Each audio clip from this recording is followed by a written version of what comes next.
But ಕೃತಜ್ಞತೆ ಅನ್ನೋದು ಮನುಷ್ಯ ಸ್ವಭಾವ ಅಲ್ವಾ ಅನ್ನೋದು ನನ್ನ ಪ್ರಶ್ನೆ.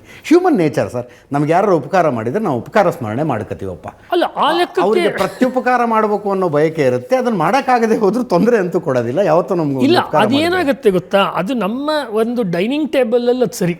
ಅಂದರೆ ನಮ್ಮನೆಲ್ಲೋ ನಿಮ್ಮನೆಲ್ಲೋ ಊಟ ಮಾಡುವಾಗ ಡೈನಿಂಗ್ ಟೇಬಲಲ್ಲಿ ಸರಿ ಹೊರತು ಪೊಲಿಟಿಕ್ಸ್ನಲ್ಲಿ, ಯಾಕೆ ನಾನು ಆ ಕ್ಷೇತ್ರದಲ್ಲಿ ವ್ಯಾಪಕವಾಗಿ ಅಲ್ಲೇ ಇದ್ದು ಕೆಲಸ ಮಾಡಿರೋದ್ರಿಂದ 3 ವರ್ಷ ಅನುಭವದ ಆಧಾರದ ಮೇಲೆ ಹೇಳೋದಾದರೆ, ಅದು ಈ ಪಾನ್ ಥರ, ಈ ಚೆಸ್ನಲ್ಲಿ ನಡೆಯೋ ಪಾನ್ ಥರ, ಹೆಜ್ಜೆಗೆ ನೀವು ಹೇಗೆ ಮಾಡ್ತೀರೋ ಹಾಗೆ ಮಾಡ್ತೀವಿ, ಆ ರೀತಿ ಚೇಂಜ್ ಮಾಡ್ಕೊಂಡು ಹೋಗ್ತಾರೆ. ಹಾಗಾದ್ರೆ ಯಾಕೆ ಹಿಂಗೆ ಮಾಡ್ತಿರ್ಬಹುದು ಅಂತ ನನಗನ್ಸುತ್ತೆ ಬಾಂಗ್ಲಾದೇಶದಲ್ಲಿ. ಅಂದರೆ ಯಾರಿಗೆ ಭಾರತ ಮತ್ತು ಚೀನಾ ಅಥವಾ ಚೀನಾ ಮತ್ತು ಭಾರತ ಜಗತ್ತಿನ ಬಹಳ ದೊಡ್ಡ ಅಂತಾರಾಷ್ಟ್ರೀಯ ಶಕ್ತಿ ಆಗಬಾರ್ದು ಅಂತ ಅನ್ನಿಸ್ತಿದೆಯೋ, ನೇಮ್ಲಿ ಅಮೆರಿಕ ಮತ್ತು ಉಳಿದ ದೇಶಗಳಿಗೆ, ಅವರಿಗೆ ಈ ಪ್ಲಾಟ್ ಬೇಕಾಗಿದೆ. ಇವರೆಲ್ಲ ಪಾನ್ಗಳು ಅಷ್ಟೇ. ಈ ಮೊನ್ನೆ ಅಫ್ಘಾನಿಸ್ತಾನು, ಇನ್ನೊಂದು ಸ್ವಲ್ಪ ವರ್ಷದ ಮುಂಚೆ ಪಾಕಿಸ್ತಾನು, ಅದಕ್ಕೆ ಮುಂಚೆ ಇರಾನು, ಇವಾಗ ಬಾಂಗ್ಲಾದೇಶ. ನಾಳೆ ಬೇಕಾದ್ರೆ ನೋಡಿ, ಬೇಕಾದ್ರೆ ಇನ್ನೊಂದು 3 ವರ್ಷ ನಾವು ಡಿಬೇಟ್ ಮಾಡಿದ್ರೆ ಗೊತ್ತಾಗುತ್ತೆ. ಅದೇ ಜಾಗದಲ್ಲಿ ಫಿಲಿಪೈನ್ಸ್ ಬರ್ಬೋದು, ಅಥವಾ ಇಂಡೋನೇಷ್ಯಾ ಬರ್ಬೋದು, ಇಲ್ಲ ಮಲೇಷಿಯಾ ಅಂತೂ ಗ್ಯಾರಂಟಿ ಬರುತ್ತೆ. ಇವತ್ತು ಮಲೇಷಿಯಾ ಒಂದು ಇಸ್ಲಾಮಿಕ್ ಕಂಟ್ರಿಯಾಗಿ ಎಮರ್ಜ್ ಆಗ್ತಿದೆಯಲ್ಲ. ಯಾಕೆ ಈ ವಿಷಯ ಹೇಳ್ತೀನಿ ಮಲೇಷಿಯಾದ್ದು ಅಂದರೆ, ಭಾರತದ ಜೊತೆಗೆ ಉಳಿದಂತೆ ಎಲ್ಲ ಒಳ್ಳೆ ಸಂಬಂಧ ಇದೆ ಭಾರತಕ್ಕೆ ಮಲೇಷಿಯಾಗೆ. ಆದರೆ ಭಾರತದ ಒಳಗಿನ ರಾಮ ಜನ್ಮಭೂಮಿ ಮತ್ತು ಇತ್ಯಾದಿ ವಿಷಯಕ್ಕೆ ಸಂಬಂಧಪಟ್ಟಂತೆ ಸುಪ್ರೀಂ ಕೋರ್ಟು ಕೆಲವು ವರ್ಷಗಳ ಹಿಂದೆ ಒಂದು ಫೈನಲ್ ತೀರ್ಪು ಕೊಡ್ತು. ಅದು ಅಪೆಕ್ಸ್ ಕೋರ್ಟ್. ಅದು ನಮ್ಮ ದೇಶದ ಅಂತಿಮ ನ್ಯಾಯಾಲಯದ ಬಾಗಿಲು. ಅದನ್ನು ತೀರ್ಪು ಕೊಟ್ಟಿದ್ದು ಈ ಗಡಿ ಒಳಗಡೆ ಇರೋರಿಗೆ ಸಂಬಂಧಪಟ್ಟಿದ್ದು ಅಲ್ವಾ, ಭಾರತದ ಪೊಲಿಟಿಕಲ್ ಒಳಗಡೆ ಭೂಗೋಳದಲ್ಲಿರೋರಿಗೆ ಸಂಬಂಧಪಟ್ಟಿದ್ದು. ಬೇರೆ ಯಾವ ದೇಶದವರು ಇದ್ರ ಬಗ್ಗೆ ತುಟಿಕ್ ಪಿಟಕ್ಕಲ್ಲಿಲ್ಲ. ನೀವು ಈಗಲೂ ಗೂಗಲ್ ಮಾಡಿ ನೋಡಿ, ಅಯೋಧ್ಯೆಯ ರಾಮ ಜನ್ಮಭೂಮಿ ತೀರ್ಪಿಗೆ ವಿರುದ್ಧವಾಗಿ ಮಾತನಾಡಿದ್ದು ಮಲೇಷಿಯಾದವರು. ಅದು ಇಸ್ಲಾಮಿಕ್ ಮೆಜಾರಿಟಿಯಲ್ಲಿ ಆಳುವಂಥ ದೇಶ. ಯಾಕೆ ಅಂತ ಹೇಳಿದ್ರೆ, ಇಲ್ಲಿ ನಡೀತಾ ಇರೋದು ಏನು ಅಂದರೆ, ಅಂತಾರಾಷ್ಟ್ರೀಯವಾಗಿ ಭಾರತ ಒಂದು ವಿಶ್ವಗುರು ಆಗಿಬಿಡುತ್ತೆ, ಅಥವಾ ಭಾರತ ಒಂದು ದೊಡ್ಡ ಶಕ್ತಿ ಆಗುತ್ತೆ, ಅಥವಾ ಅದಕ್ಕೆ ಪ್ರತಿಸ್ಪರ್ಧಿಯಾಗಿ ಚೀನಾ ಒಂದು ಶಕ್ತಿ ಆಗುತ್ತೆ ಅಂತ ಏನೋ ಒಂದು ಕೆಮಿಸ್ಟ್ರಿ ನಡೀತಾ ಇದೆ ಈಗ. ಯಾವುದೋ ಒಂದು ಮುಂದೆ ಹೋಗ್ಬೋದು, ಹಿಂದೆ ಹೋಗ್ಬೋದು, ಅದು ಕಾಲಕ್ಕೆ ಬಿಟ್ಟಿದ್ದು. ಭಾರತನೇ ಎರಡನೇ ಪ್ಲೇಸ್ಗೆ ಹೋಗ್ಬೋದು, ಅಥವಾ ಚೀನಾನೇ ಮುಂದಕ್ಕೆ ಹೋಗ್ಬೋದು, ಅಥವಾ ಭಾರತನೇ ಮುಂದಕ್ಕೆ ಹೋಗ್ಬೋದು, ಗೊತ್ತಿಲ್ಲ ನಮಗೆ. ಒಟ್ಟಿನಲ್ಲಿ ಆ ಕಡೆ ಅಂತೂ ಭಾರತ ಕಾಲು ಹಾಕ್ತಿದೆ ಅಲ್ವಾ, ದಿಕ್ಕಿದೆ. ಇದನ್ನು ತಪ್ಪಿಸೋದು ಹೆಂಗೆ? ಒಂದು, ನೀವು ಇಂಟರ್ನಲ್ಲಿ ಬ್ಲಾಸ್ಟ್ ಮಾಡ್ಬೋದು, ಪಾರ್ಲಿಮೆಂಟಿನ ಒಂದು ನಡವಳಿಕೆಗಳನ್ನು ಕಮ್ಮಿ ಮಾಡ್ಬೋದು, ಅಂದರೆ ಪಾರ್ಲಿಮೆಂಟ್ ಪಾರ್ಟಿಸಿಪೇಷನ್ ಕಮ್ಮಿ ಮಾಡ್ಬೋದು, ಅಥವಾ ಡೆಲ್ಲಿಯಲ್ಲಿ ಮಾಡಿದಂತೆ ರೈಟ್ಸ್ ಮಾಡ್ಬೋದು, ಅಥವಾ ದಿನಗಟ್ಟಲೆ ಮುಖ್ಯ ರಸ್ತೆಯನ್ನು ತಡೆದು ನಿಂತ್ಕೋಬೋದು, ಶಾಹೀನ್ ಬಾಗ್ ಪ್ರಕರಣದಲ್ಲಾದಂತೆ ಎಲೆಕ್ಷನ್ಗಳಲ್ಲಿ ಆಟ ಆಡಬಹುದು. ಇದು ಒಂದು ಹಂತ.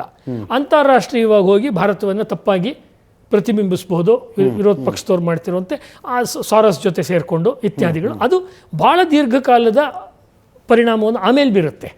ಇಮ್ಮಿಡಿಯೇಟಾಗಿ ನಿಮ್ಗೆ ಏನಾದ್ರು ಆಗಬೇಕಾದ್ರೆ ವಿಶ್ವದ ಮೀಡಿಯಾದ ಒಂದು ಇದು ಫೋಕಸ್ಸು ಭಾರತದಿಂದ 1-2 ಡಿಗ್ರಿ ಪಕ್ಕಕ್ಕೆ ತಿರುಗಿದ್ರೆ ಕ್ಯಾಮ್ರಾ ಬಾಂಗ್ಲಾದೇಶದ ಮೇಲೆ ಬೀಳುತ್ತೆ.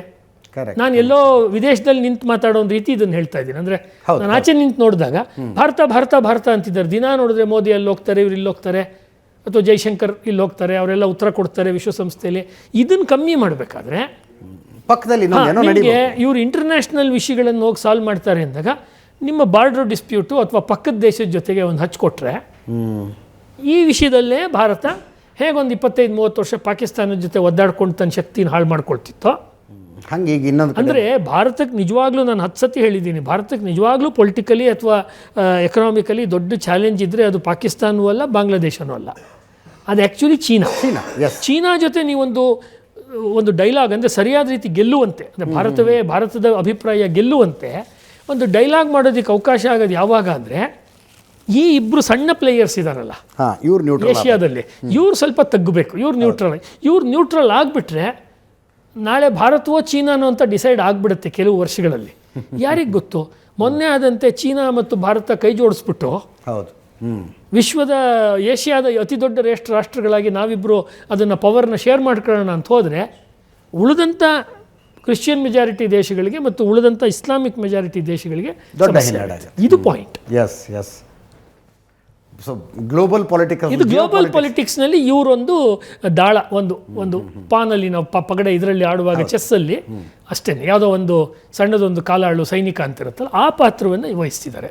ಇಲ್ಲಾಂದರೆ ನಿಮಗೆ ಯೂನಸ್ ಅನ್ನುವಂಥ ರಾಜಕೀಯದಲ್ಲಿ ಏನೂ ಗೊತ್ತಿಲ್ಲದೆ ಇರೋ ವ್ಯಕ್ತಿಯನ್ನು ತೊಗೊಂಡು ಬಂದು ಅಲ್ಲಿಯ ಮುಖ್ಯ ವ್ಯಕ್ತಿಯನ್ನು ಮಾಡ್ತಾರೆ, ಪ್ರಧಾನ ಸ್ಥಾನದಲ್ಲಿ ತರ್ತಾರೆ ಅಂದರೆ ಅದು ಪಾನೇ ಅದು ಆ್ಯಕ್ಚುಲಿ.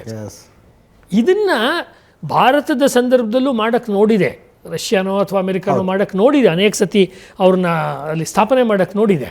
ಕಾರಣಾಂತರಗಳಿಂದ ಅದು ಸಾಧ್ಯವಾಗಲಿಲ್ಲ. ಒಂದು, ಇಲ್ಲಿಯ ಸಂಖ್ಯೆ ಜಾಸ್ತಿ, ಮತಗಟ್ಟೆ ದೊಡ್ಡದು, ಪಾರ್ಲಿಮೆಂಟಿನ ವ್ಯಾಪಕ ಇದು ಲೋಕಸಭಾ ಕ್ಷೇತ್ರಗಳು ಜಾಸ್ತಿ.